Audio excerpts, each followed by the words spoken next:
In our segment today, we'll be talking about resilience and the link between resilience, stress, and mental health. So what is resilience? If we consider this rubber band, resilience is how much pressure we can take before we break or whether we bounce back. So we do know that we get different kinds of rubber bands. Some are smaller, some are thinner, and some are thicker. And just like with rubber bands, we all have different levels of resilience. So some people are more capable of bouncing back in the face of adversity than others. So the question is why? So in psychology, we use the biopsychosocial model to discuss why some people are more resilient than others. And with the biology, we'll consider your genetic background. So we do know that if you come from a biological history of depression, anxiety, or any other mental distress, that you're also less likely to be as resilient. And then there's also this interplay, of course, with our psychological factors. So some personalities are more resilient than other personalities. So we're looking at the big 5 personalities. We know people that are more open to experiences compared to closed are more likely to be resilient and adaptable. And then people who are more neurotic, meaning thinking more, overthinking, then less likely to be resilient than people who think less. So personality's got a major impact on whether we're resilient or not. And then of course we also have to consider this interplay between the biology and the psychology and then your sociology, your sociological background. So for example, if you come from a household where there's lots of support and it doesn't matter what you go through and what you face in life, you know people have your back, you're more likely then to be resilient. And of course, if you're alone in the world and no one's got your back, we're less likely to bounce back in the face of adversity. So how does this all then link with stress? So for this, I really like this expanded definition of resilience as being the product of your external resources. External resources is how much support you have from your family, from your workspace, what your bank account looks like, whether you have a house or not. So if we maybe link it now to the COVID pandemic, if you do know that you've got a house and you still have your job, you're more likely to be resilient than someone who's lost their employment or who can't pay their rent. Of course, then we're more likely to actually be resilient. And if you then again look at your internal resources, I think psychologically internal resources are perhaps the most critical when we want to develop or cultivate our own personal resilience. And our internal resources are basically your strengths. So what are your talents? What makes you feel good and proud about your life? And then also, of course, what we call our locus of control. Do you feel like you are in charge? Are you in control? Are you coping with your life right now? And that's also very interesting, the definition of stress. We could express stress as the soda bottle. So we know that if something stresses you, maybe it's your work and your boss is shouting at you, and then you're driving home and you've got traffic, and that stresses you out. And then you go home and then either your husband will be there and he'll be like, let me help you with dinner. Then obviously then you can rest and recharge while all your pressure releases a little bit. So that will help. So your external resource here will help you with your internal resources. But if you're coming home and your husband is just in front of the TV expecting dinner, then of course you're going to be more stressed. And then the kids stressing you out, and then maybe you're struggling to sleep and that stresses you out. We know that eventually all of this will, just like the rubber band, explode. And this really is the link to mental health. So if we want to talk about control as being the predictor of whether you're stressed or not, whether you're resilient or not, think about mental illness as control. So we have these very long definitions of what is well-being and what is mental health and mental illness, but really to make it very understandable, it's about control. If I feel I'm in control of my life, I'm less likely to be stressed. And if you think about depression, for example, what is depression except for uncontrollable sadness, when you can't control your emotions? It's the same with anxiety and even post-traumatic stress disorder. That's uncontrollable fear when we can't control our fear response. And then we have things like schizophrenia, where you can't control whether your perception of reality matches reality. Eating disorders, over control of our eating habits. Substance abuse like alcoholism, and inability to control my use of a substance.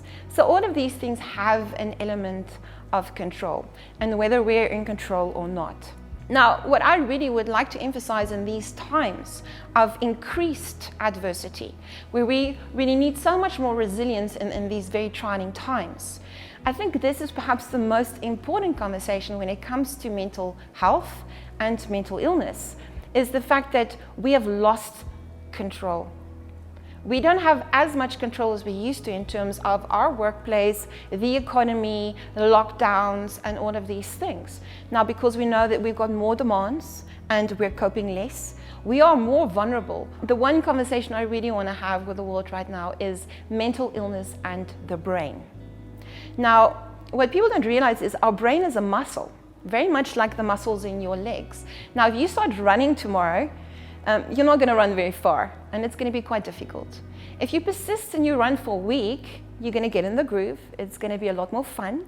And now if you've been running for a month, and now we've been running for 6 months, it's part of who you are. In fact, it'll be difficult to not run. It'll feel all kinds of wrong because you're not running. And mental health and mental illness and the brain is exactly the same. So if you consider that the brain is a muscle, if we start thinking sad or depressed thoughts, we start thinking anxious thoughts, or we feel like we are not in control and we keep on obsessively thinking about that, it means we are developing that muscle, that connection in your brain, which is fine for a week, or after a month, 6 months, this actually changes the structures in your brain. So perhaps we could look at the picture of the brains on screen. There are various images here. So you can see on top we've got the healthy brains, and at the bottom we've got a depressed brain, we've got an OCD brain, obsessive compulsive disorder, we've got a bipolar brain, and we've got an anxious brain. Now, if you look at the colors, we can see that the blues and the greens, or the cold colors, those are low energy. And if you're looking at, for example, your warm colors, that's yellow, orange, red, white being the most active, those are the very active parts of our brain. And not to go into this too deeply, but if you look at all the brains, from the depressed brain to the anxious brain, what I really want to start at is these two little red dots that you see. In the center of the brain, you'll see a lot of activity in all of these. And then right to the sides of that, to the left and the right, you've got these little red dots.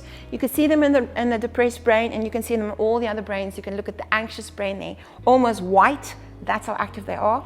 Those are known as the posterior cingulates. There's one in your left brain and your right brain, and they are your overthinking.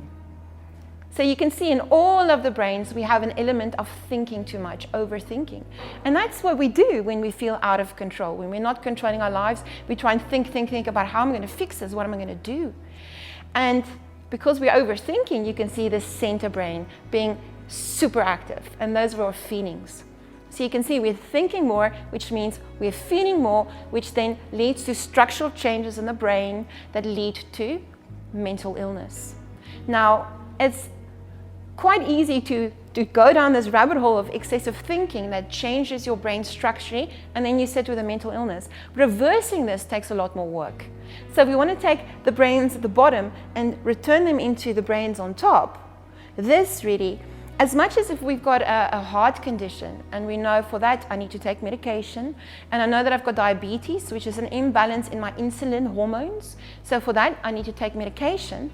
Same with mental illness. If you have this structural change in the brain, then we know that you really have two options. One is you've got to medicate, and medication helps to reset your brain to structural differences, or we have to meditate. Medicate or meditate. Why meditate? Because meditation helps us with that cycle of overthinking. And meditation helps us to just stand back and learn to simply observe and watch the content of our minds. And this really empowers us to change our mindset.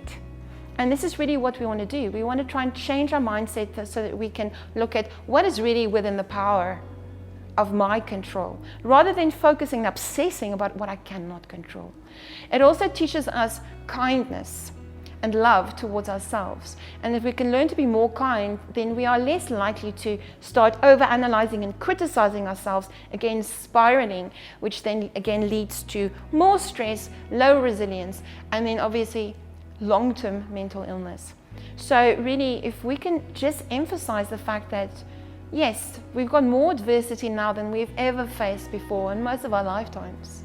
But it's likely that this adversity at some point will leave us, it will change.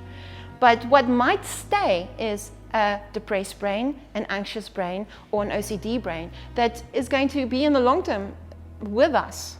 So to rather make sure that we are staying resilient before we have a depressed brain that's going to be with us for the next 10 years. So really what we want to emphasize in this discussion today is our internal resources. And our internal resources really are how in control we feel, what we consider our self-worth to be. Are we worthy? Are we good enough? And then really also the external resources, meaning getting the support that we need, making sure that we have, all the resources that we need to be coping in these times, which includes our community, it includes our neighbors, and it includes getting support from maybe someone like a social worker and a psychologist. So in our next segment, we'll be looking at a practical model for well-being and mental health using this plant, and really discussing how we can use this practically to improve our internal and our external resources.